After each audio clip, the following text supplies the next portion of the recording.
울산시가 대기질 개선과 어린이 건강 보호를 위해 지역 내 어린이 통학 차량에 대해 LPG차 전환 지원 사업을 확대 추진한다고 밝혔습니다. 시는 기존 연식 제한 조건을 폐지하고 통학 차량 외 일반 경유 차량을 폐차하면서 어린이 통학 차량으로 사용하기 위해 LPG 신차를 구입하는 경우도 지원한다고 전했습니다. 환경부 지정 울산대학교 병원 환경보건센터가 울산 거주 유치원생과 초등학생 어린이들을 대상으로 제1회 어린이 그림 그리기 대회를 개최한다고 밝혔습니다. 이번 대회의 주제는 알레르기 질환 예방 및 관리를 위한 나이 생활 수칙이라는 주제로 일상 속에서 알레르기 예방, 관리를 위한 어린이들의 모습을 담고 격려하기 위해 개최됐습니다. 보건복지부가 2019 아동학대 연차보고서를 발간해 국회 보건복지위원회에 제출했다고 전했습니다. 보고서에 따르면 지난해 아동학대 신고 건수는 4만 1000건을 넘었고 아동학대 10건 중 8건은 집에서 일어난 것으로 조사됐습니다. 또한 학대 행위자 10명 중 7명은 아동의 친부모였던 것으로 나타났습니다. 서울 양천구가 관내 드림스타트 아동을 대상으로 코로나19 맞춤형 꾸러미를 지원한다고 밝혔습니다. 구는 미취학 아동들이 겪는 스트레스를 완화하고 창의력을 키울 수 있도록 연령별로 필요한 물품을 제공한다고 전했습니다. 충남 천안시가 코로나19로 어려움을 겪고 있는 아동 양육 가구의 부담을 줄이기 위해 제2차 아동 양육 한시 지원 사업인 아동 돌봄 특별지원금을 지급한다고 밝혔습니다. 이번 특별지원금은 만 7세 미만의 영유아들에게 지급됐던 1차 아동 돌봄 쿠폰과 달리 초등학생까지 대상이 확대됐고 지원금은 별도의 신청 없이 계좌로 지급될 예정입니다. 경북 포항시가 스포츠, 문화, 유아돌봄 시설 등을 한 곳에서 이용할 수 있는 다원 복합센터를 조성한다고 밝혔습니다. 시는 국무조정실에서 추진하는 2021년도 생활 SOC 복합화 사업에 최종 선정돼 지역 주민들이 원하는 지역 실정에 맞는 생활 인프라를 구축할 수 있게 됐다고 발표했습니다. 경기 수원시가 11월까지 드림스타트 아동을 위해 집에서 배울 수 있는 온라인 교육 프로그램을 제공한다고 밝혔습니다. 시는 3개의 드림스타트 센터 아동을 대상으로 영상 제작, 미술, 영어, 과학, 운동, 요리 등 6개 과목으로 구성한 온라인 교육 프로그램을 운영합니다. 울산시 교육청이 신종 코로나 바이러스 감염증으로 가정에서 머무는 시간이 길어짐에 따라 공립교사로 이루어진 원격 수업 놀이 지원단을 구성하고 가정놀이 활동안을 지원한다고 전했습니다. 시교육청은 공립교원 26명으로 구성한 놀이 지원단이 매월 4개에서 8개 종류의 원격 수업 가정놀이 활동안을 지원한다고 전했습니다. 충남교육청이 10월 중순까지 유치원 교육 환경 조성을 위해 안심행복 유치원 사업을 운영하고 그 일환으로 현장 컨설팅을 지원한다고 전했습니다.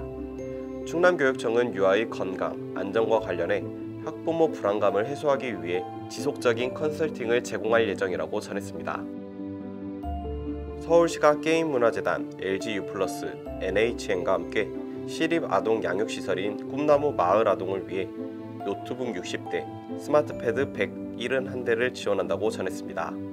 이번 기부는 신종 코로나 바이러스 감염증으로 온라인 수업이 불가피한 상황에서 시설 입소 아동들의 학습권 존중을 위해 기부 의사를 밝힌 게임문화재단 이사장의 제안으로 이루어졌으며 총 기부 금품은 1억 2천만 원 상당입니다.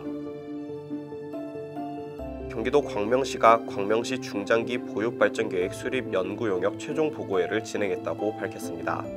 보고회에는 보육 전문가 17명이 참석했고 이날 보고회에서는 연구용역 결과 보고와 함께 포스트 코로나 시대에 적합한 보육정책, 영유아의 행복을 위한 보육교직원의 행복한 근로환경 조성에 대해 심도 깊게 논의했습니다. 경북 포항시가 북구 장량동에 공립단설유치원을 건립한다고 전했습니다. 수용인원은 만 3세에서 5세 미만 아동으로 정원 200명, 총 11학급 규모로 2022년 3월 개원을 목표로 진행합니다. 전북 전주시가 공동주택이 밀집한 효자동 서곡지구에 아이들이 자유롭게 뛰놀며 숲을 체험할 수 있는 놀이공간을 만든다고 전했습니다. 유아숲 체험원은 도시에 살면서 자연을 쉽게 접하기 어려운 유아들이 산림의 다양한 기능을 체험하도록 해 정서, 신체적인 성장을 돕기 위해 조성됩니다. 경기도교육청이 유치원 교원의 유아, 놀이 중심 교육과정 운영 지원과 현장 소통을 위해 놀이 중심 교육 웹진 놀이뷰를 발간했다고 밝혔습니다. 놀이뷰는 전문가 칼럼, 교육 실천 사례, 공감과 존중의 교육 현장 이야기, 설문과 통계로 알아보는 교육 현장 등 4개 영역으로 구성됐습니다. 서울시가 출생 가정에 지원하는 10만 원 상당의 출생 축하용품을 내년에는 95종으로 확대하는 방안을 추진합니다. 출생 축하용품은 신종 코로나 바이러스 감염증으로 구하기 어려운 비접촉 아기 체온계부터 수유 쿠션, 아기띠, 콧물 흡입기, 칫솔 살균기, 아기 보행기, 이유식 용품 세트 등 필요한 육아용품들입니다. 신청은 출산 50일 전부터 출산일 3개월 이내에 신청 가능합니다. 남양유업이 인스타그램을 통해 랜선 임신 육아 교실을 진행했다고 전했습니다.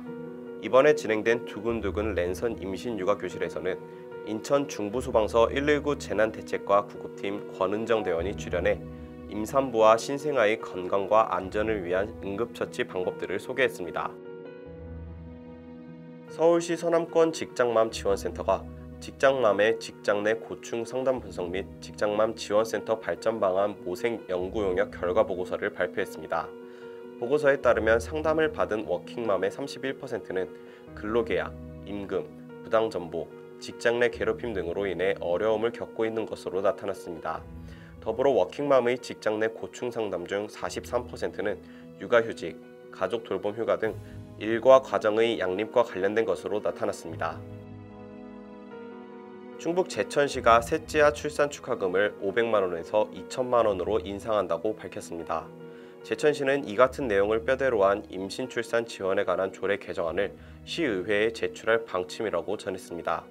시는 우선 2022년까지 출산 축하금을 한시적으로 파격 인상하고 이 기간 인구 증가 효과를 분석한 뒤 시책 지속 여부를 결정할 계획이라고 전했습니다. 서울대 의대 환경보건센터 연구팀이 태아 시기 초미세먼지와 이산화질소 노출과 선천성 기형 발생 위험도 간의 상관관계를 분석한 내용을 발표했습니다. 분석에 따르면 임신 초기와 중기에 초미세먼지와 이산화질소 노출이 선천성 기형의 위험도를 높이는 것으로 나타났습니다. 인천시와 인천시 교육청이 최근 발생한 미추홀구 초등생 형제 화재 사고와 관련해 돌봄시설 전수조사에 착수했다고 밝혔습니다. 시는 우선 각 군구와 함께 지역 아동센터 등 돌봄시설을 이용하지 않는 아이들이 얼마나 되는지 전수조사에 착수하기로 했습니다. 이를 통해 돌봄 소외위험군 대상자를 발굴해 맞춤형 통합 서비스를 지원하는 방안을 강구할 계획입니다.